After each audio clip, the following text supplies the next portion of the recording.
ಎಲ್ಲರ ಮಾಧ್ಯಮದ ಮುಖಾಂತರ ನಾವೇನು ವಿಷಯ ಪ್ರಸ್ತಾಪ ಮಾಡ್ತಾ ಇದ್ದೀವಿ ಅಂತಂದರೆ ಕಲಬುರಗಿ ಗ್ರಾಮೀಣ ಮತಕ್ಷೇತ್ರದ ಶಾಸಕರಾದ ಬಸವರಾಜ್ ಮತ್ತಿಮೂಡವರು ಇತ್ತೀಚೆಗೆ ಆದಂಥ ಅನೇಕ ಘಟನೆಗಳಿಗೆ ನಮಗೆ ಭಾಳ ಬೇಸರ ಆಗಿದೆ. ಯಾಕಂತಂದರೆ ಪೊಲೀಸ್ ಸ್ಟೇಷನ್ನಲ್ಲಿ ಹೋಗಿ ಗುಂಡಾವರ್ತನೆ ಮಾಡೋದು, ಪೊಲೀಸರ ಮೇಲೆ ದಬ್ಬಾಳಿಕೆಯನ್ನು ಮಾಡುವಂಥದ್ದು, ಆಮೇಲೆ ತಾವೇನು ಭಾಳ ಒಬ್ಬ ದೊಡ್ಡ ಸಾಚಾ ವ್ಯಕ್ತಿ ಅನ್ನುವ ರೀತಿಯಲ್ಲಿ ಅವರೇನು ಓಡಾಟ ಮಾಡ್ತಾ ಇದ್ದಾರೆ. ಇದಕ್ಕೆ ನಾವು ತೀವ್ರತರವಾದ ಖಂಡನೆಯನ್ನು ಮಾಡ್ತೇವೆ.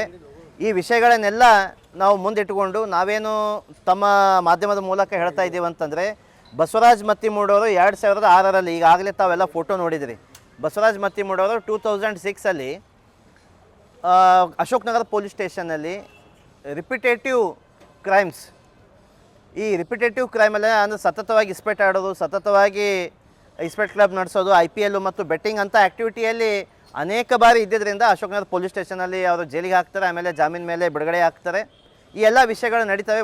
ಮುಂದೆ ನಾವು ಹೇಳೋಂಥ ವಿಷಯ ಏನಂತಂದರೆ 2018ರಲ್ಲಿ ಮತ್ತಿಮೂಡವರು 2018ರಲ್ಲಿ ಏನು ತಮ್ಮ ಅಫಿಡವಿಟು ಅಸೆಟು ಡಿಕ್ಲರೇಷನ್ ಮಾಡಿದ್ದಾರೆ ಮತ್ತು 2023ರಲ್ಲಿ ಏನು ಅಸೆಟು ಡಿಕ್ಲರೇಷನ್ ಮಾಡಿದ್ದಾರೆ, ಈ ಎರಡರಲ್ಲಿ ಜಮೀನು ಆಸ್ಮಾನ್ ಫರಕ್ಕಿದೆ. ಏನಿದೆ ಅಂತಂದರೆ 3ರಿಂದ 4 ಕೋಟಿ ಇರುವಂಥ ಆಸ್ತಿ ಬಸವರಾಜ್ ಮತ್ತಿಮೂಡವ್ರದ್ದು. 3.5 ಲಕ್ಷ IT ರಿಟರ್ನ್ಸ್ ಫೈಲ್ ಮಾಡ್ತಾರೆ, 4 ಲಕ್ಷ IT ರಿಟರ್ನ್ಸ್ ಫೈಲ್ ಮಾಡ್ತಾರೆ. ಅದೇ 2023ಯಲ್ಲಿ 65 ಲ್ಯಾಕ್ ರುಪೀಸ್ IT ರಿಟರ್ನ್ಸನ್ನು ಅವರು ಫೈಲ್ ಮಾಡ್ತಾರೆ. ಆಮೇಲೆ 2018ನಲ್ಲಿ ಅವ್ರಿಗಿದ್ದಂಥ 40 ಎಕರೆ ಪರಿವಾರದ ಜಮೀನು 2023ಯಲ್ಲಿ 200 ಎಕರೆ ಜಮೀನು ಆಗ್ತದೆ. 200 ಎಕರ್ಸ್ ಆಫ್ ಜಮೀನು, 200 ಎಕರೆ ಜಮೀನು ಬತ್ತೆಲ್ಲಿಂದು? ಗುಲ್ಬರ್ಗದಲ್ಲಿ ಅವಾಗಿರುವಂಥ ಸೇಬಿ ಕಾಲನಿ ಒಂದೇ ಮನೆ, ಇವತ್ತು 60 ಪ್ಲಾಟ್ಸ್ ಇದೆ ಗುಲ್ಬರ್ಗದಲ್ಲಿ. ನಾವು ಹೇಳ್ದಲ್ಲ, ಅವ್ರ ಅಫಿಡವಿಟಲ್ಲಿ ಹಾಕಿದ್ದು 60 ಪ್ಲಾಟ್ಸ್ ಗುಲ್ಬರ್ಗದಲ್ಲಿದೆ. ಅದು ಬಿಟ್ಟು ಮತ್ತು ಅನೇಕ ಏನು ಬಿಸ್ನೆಸ್ಗಳು, ಕಂಕರ್ ಮಷಿನ್ ಆಗಲಿ, ಸ್ಟೀಲ್ದಾಗಲಿ, ಸಿಮೆಂಟಿಂದಾಗಲಿ ಎಲ್ಲ ಬಿಸ್ನೆಸ್ಸನ್ನು ಸ್ಟಾರ್ಟ್ ಮಾಡಿದ್ದಾರೆ. ಗುಲ್ಬರ್ಗದಲ್ಲಿ ವೈನ್ ಶಾಪ್ಸ್, ಭಾಳಷ್ಟು ವೈನ್ ಶಾಪ್ಸನ್ನು ತೊಗೊಂಡಿದ್ದಾರೆ. ನಾವೇನಂತೀವಿ 3 ಕೋಟಿ 2018ರಲ್ಲಿ ನಿಮ್ಮ ಡಿಕ್ಲೇರ್ಡ್ ಅಸೆಟನ್ನು ಇವತ್ತು ನಾವು ಕ್ಯಾಲ್ಕುಲೇಟ್ ಮಾಡಿದಾಗ 300 ಕೋಟಿ, ಅದು ನೀವು ತೋರಿಸಿದ್ದು 300 crores of asset you have shown.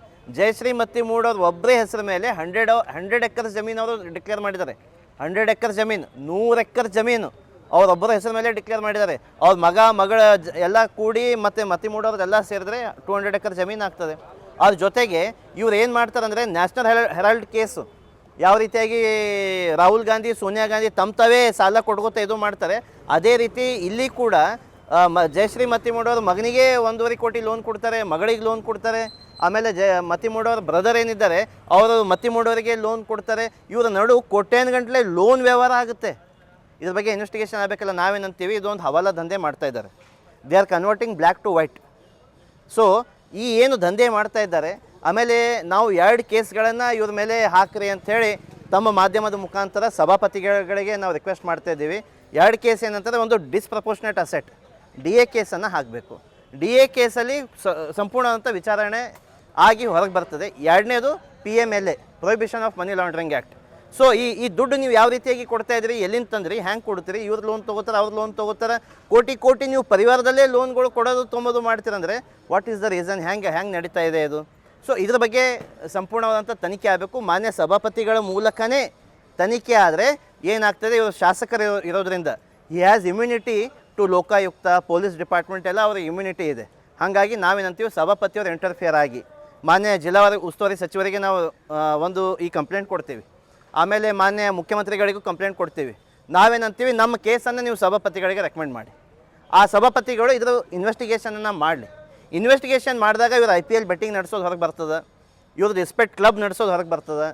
ಏನು ಕರ್ನಾಟಕ ಮತ್ತು ಮಹಾರಾಷ್ಟ್ರದಲ್ಲಿ ಅನೇಕ ಮಸಾಜ್ ಪಾರ್ಲರ್ಗಳು, ಸ್ಪಾಗಳು ನಡೆಸ್ತಾರೆ ಅಂತೇಳಿ ಸುದ್ದಿ ಅದ.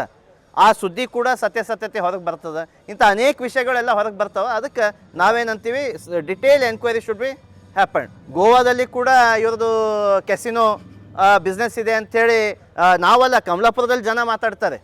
ಈ ಕಮಲಾಪುರದಿಂದ ಯುವಕರಿಗೆ ಅವರು ಕ್ರೂಸರ್ ತುಂಬಿಕೊಂಡು ಗೋವಾ ಕೆಸಿನೋಲ್ಲಿ ನಿಮಗೆ ಮಸಾಜ್ ಮಾಡಿಸ್ತೀವಿ, ನಿಮಗೆ ಕೆಸಿನೋ ಬೆಟ್ಟಿಂಗ್ ಆಡಿಸ್ತೀವಿ ಅಂಥೇಳಿ ಇಲ್ಲಿಂದ ಜನಗಳಿಗೆ ಆ ಕಡೆ ಒಯ್ತಾರೆ ಅಂತ ಹೇಳ್ಕೇ ಇಲ್ಲಿ ಯುವಕರು ಹೇಳ್ತಾರೆ. ಸೊ ನಾವು ಕೇಳ್ತಾ ಇದ್ದೀವಿ, ಇದ್ರ ಸತ್ಯಾಸತ್ಯತೆ ಹೊರಗೆ ಬರಲಿ. ಆಮೇಲೆ ಈಗೇನು ಹೋರಾಟಗಳು ಮಾಡ್ತಾಯಿದ್ರಿ, ಪಾಪ ಆತ್ಮಹತ್ಯೆ ಆದಂಥ ಕುಟುಂಬಕ್ಕೆ ತಾವು ಸಾಂತ್ವನ ಹೇಳಬೇಕಲ್ಲತ್ತೀರಿ. ಇದೆಲ್ಲ ಏನಿದೆ, ನಿಮ್ಮ ವ್ಯಕ್ತಿತ್ವ ಸರಿಗಿದ್ರೆ ಇವೆಲ್ಲ ಕೆಲಸಗಳು ತಾವು ಮಾಡಿದರೆ ನಿಮಗೊಂದು ಶೋಭೆ ಬರುತ್ತೆ ಅಂತ ಹೇಳಿ ಇದ್ರ ನಿಮ್ಮ ಮೂಲಕ ನಾವು ಹೇಳ್ತೀವಿ.